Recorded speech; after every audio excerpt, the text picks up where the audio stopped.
All right, class, welcome to the Chapter 5 book talk. Chapter 5 is about the skeletal system, and again, this intro little piece here is kind of a neat read for you if you want to take a look at it. Black market and human bones. So the question idea of, can you actually make money selling parts of the body? Which leads me to the second piece. I know that in Illinois, they 3D printed someone a new ankle bone, and that's my next question is, I wonder if that's going to become a thing. Anyhow, this is just a fun little read for you to check out. Let's move on. For the first part here, as you can see, we're taking a look here at the skeletal system. And in this portion here, I do want to make sure that you guys know the different types of connective tissue. We have bones, ligaments, and cartilage, so that will obviously for sure be on your test. And then the 5 different functions that they perform: support, protection, movement, bone cell formation, and mineral storage. Make sure that you know each of those pieces. From this bottom section here, the living areas of the bone, the epiphysis, compact bone, spongy bone, periosteum. Any of these little italicized words are very important. Especially pay attention to this section down here, talking about trabecula. In certain long bones, most notably the long bones of the upper arms and legs, humerus and femur, the spaces between the trabecula are filled with red bone marrow, so make sure you're familiar with that. On to page 105, you can see in 105 there's a nice graphic here of those different parts we spent time talking about in class. Spend special time down here with understanding the caniculi, those little channels. Caniculi are extensions of cell cytoplasm of adjacent osteocytes that are joined together by gap junctions. Nutrients can be exchanged across these gap junctions, so make sure you're familiar with that. I don't know if you guys have looked at this yet, but any of these little green concept quick check questions, you can try to answer those in your mind, and the answers are found back in Appendix A, so feel free to check that out at your leisure. Turning the page, we have then ligaments, so make sure you're familiar with what a ligament is. Ligaments attach bone to bone. That will be on your test. The different kinds of cartilage also on your test. I didn't mark it in this book, I should have, but fibrocartilage, hyaline cartilage, and elastic cartilage. Make sure you're familiar with the 3 and know the jobs of each. Specifically, hyaline cartilage covers the ends of mature bones to make that smooth surface. And we took a look at that smooth surface in our activity we did with the bone dissection. From 5.2, we took a look at Chandra Blast. Chandra Blasts slowly die out after they have formed kind of the outline of what your bones are going to be like. During the process of ossification, this is where those cartilage parts become actually solid bone. And then know about these different types of osteoblasts, osteoclasts, osteocytes. Be familiar with each of those different pieces. Specifically, osteoblasts, they secrete hydroxyapatite, which is kind of helps with their job. So as more and more is deposited, the osteoblasts become embedded in the hardened tissue, and those embedded osteoblasts become mature bone cells. Down below here, you can see a little piece on growth plates we talked about, and then this last little chunk here. At about age 18, females, and 21 in males, sex hormones signal the growth plates to stop growing, and cartilage is being replaced by bone, so that's kind of when you stop getting taller at those ages. All right, moving on. 5.3, mature bone growth and remodeling. So remember the clasts. I always like to think of like pyroclastics, the explosions.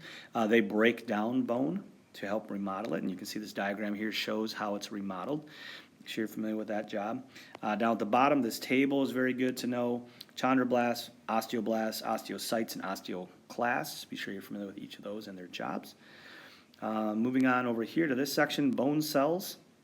Bone cells are regulated by their hormones. Specifically, the parathyroid hormone, PTH, stimulates osteoclasts to secrete more bone-dissolving enzymes, and calcitonin stimulates osteoblasts to cause calcium and phosphate to remove from blood and deposit into bones. So parathyroid hormone, or PTH, dissolves or breaks down, and calcitonin signals for the building up. Also, if you take a look at this little piece here, professional cyclists tend to lose bone density in their arms and back. Why does this happen given that they are otherwise in very good condition? Well, what's happening with those guys? They're not applying a lot of weight to their arms because they're sitting on their bikes a lot, and so they lose a little bit of mass. Be familiar with this whole process of bone undergoing repair, like if you get a broken bone. It starts off with that hematoma, and then it forms a callus. The callus is kind of like a cartilaginous bridge between the two fractures, and it can start regrowing and building that bone back up. And then lastly, you get the Axial Blast that come in and regrow bone in between. It's same kind of process that we had where it started off fibroblasts into Chandra Blast into osteoblast, but that same thing happens when you break a bone. Bones rarely break in the same place twice because that union is slightly thicker and stronger than the original bone was. All right, moving on to 5.4, the skeleton. This part here, for the most part, you need to know these 4 types of bones: long, short, flat, and irregular, as well as some of the information about each. So know where they're located and know how you classify them as long, short, flat, or irregular. It's right here in this reading. Continuing on, as you get to each of these different areas or portions of the skeleton, be sure you're familiar with what's involved. So the axial skeleton has the skull, including the maxilla and the mandible, sternum, ribs, and vertebral column, including the sacrum. And then I kind of starred here what those main parts are. So we start with the skull. 24 bones that protect the brain from the structure of the face all the way on back to the back of the skull. Make sure you're familiar with those different pieces. And then italicized in here goes into each one. So you've got cranial bones, frontal bones, parietal bones, all those different pieces that we had to label in our quiz. Also, you've got temporal bones, sphenoid, ethmoid, nasal, lacrimal, mandible. You won't necessarily have to know their job. You'll just, for the most part, need to know their location. Occipital, foramen magnum, that's not really one we worry about too much, but it's that hole where the spinal column comes out. And then you've got some facial bones, maxilla, palatine bones, vomer bones, zygomatic bones, sinuses. Be familiar with each of those different pieces to a degree. You don't really need to necessarily know them any more than just their location. On to the vertebral column. The main body axis of the vertebral column is the backbone spine. Again, be familiar with the different parts of that. We've got a couple of different sections here, and I labeled them. The cervical, thoracic, lumbar, sacral, and coccygeal. Remember, the cervical, thoracic, and lumbar each have a certain number of vertebrae, and those vertebrae are, for all intents and purposes, loose. They're able to kind of wiggle and move a little. The other two, sacral and coccygeal, they are fused. So those guys are fused. They don't really have that ability to move, and if you zoom in here, you can see this little coccyx. Oh, remember? That little guy there, fused along with the sacrum. So each is fused to itself. If you fall down real hard on the ice, you could fracture your coccyx, which is very painful. It doesn't really serve a whole lot of function, but it doesn't feel good either. Moving on. Page 112 and 113 continues on through the vertebral discs and how each vertebrae is kind of built up. Remember, you got that shock-absorbing fibrocartilage in between. Moving on to ribs and sternum. They protect the chest cavity. We have 12 pairs of ribs. One end of each rib branches from the thoracic region of the vertebral column. So that kind of hopefully will help you remember there's 12 ribs because there's 12 thoracic vertebrae. This diagram here shows you how we label them typically. So you've got your C1 through 7, your T1 through 12, and your L1 through 5. On to the appendicular skeleton. That includes the pectoral girdle, the pelvic girdle, and the limbs. And then I kind of broke down those each pieces. So we've got the pectoral girdle, includes the right and left clavicles and the right and left scapulas. So that's the pectoral girdle. You can kind of see it up top here. Moving on, it also includes the upper arm parts, the humerus, the ulna, the radius. Know that the carpals is the wrist, metacarpals is the hand, and the phalanges are the fingers. Continue on. The pelvic girdle. Pelvic girdle supports the body. Consists of the 2 coxal bones, the sacrum, the coccyx of the vertebral column. It also includes those hips. So we'll take a look at that here in the next one. This little bit down on the bottom here. Males typically, or I should say females, women, have a pelvic girdle that's broader and shallower than it is in men. And the pelvic opening is wider. That's going to allow for a baby to pass out of there during birth.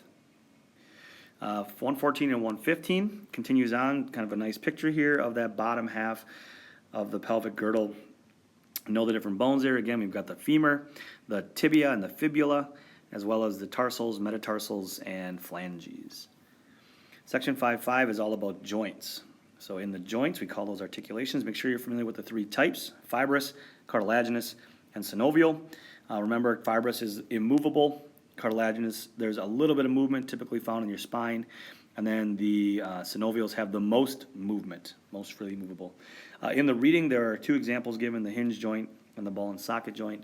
I did note that since you have more movement, you also have less stability. So the more you can move, the less stable you are. And you can see this in various types of injuries. You know, if you come down on a foot blocking in volleyball, you could roll your ankle, or you know, you could break your fingers, things like that, because you've got more mobility. Since you've got more mobility, things could get flexed and folded the wrong way and cause injury. In addition, we've got this special material here, the meniscus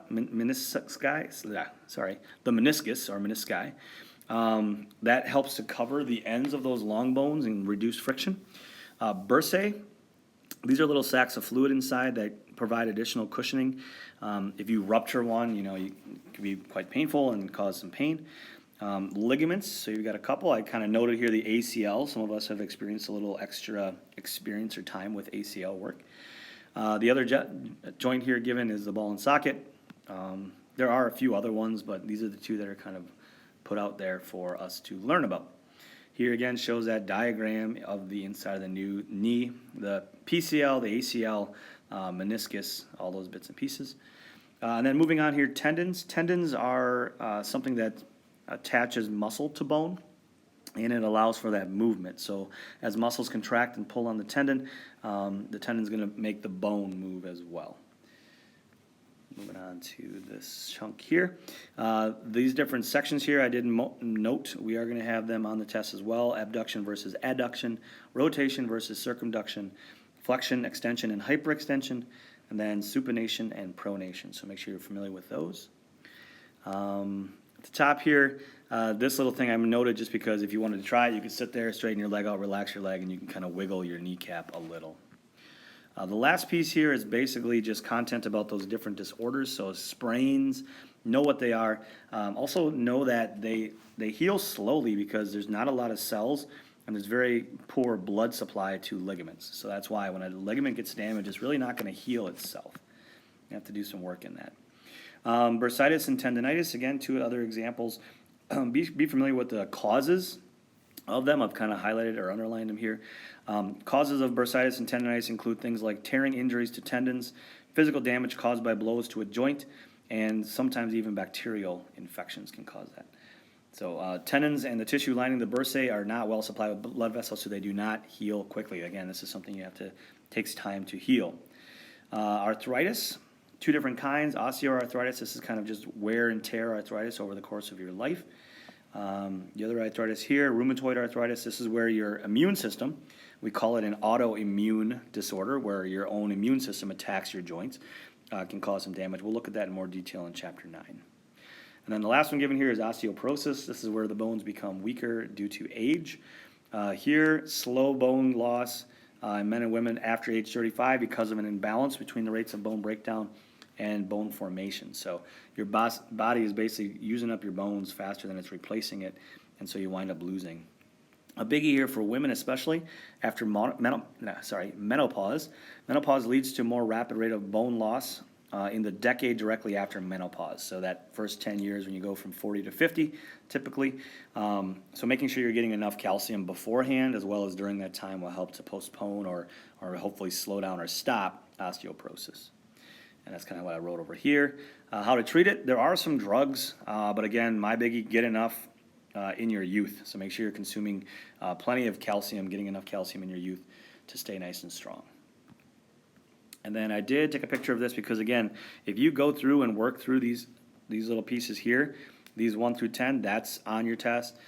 These little short questions here, questions very similar to these questions, are on your test as well. So make sure that you're working through those. And these answers can all be found, I believe, in the appendix in the back. So that is our Chapter 5 book talk.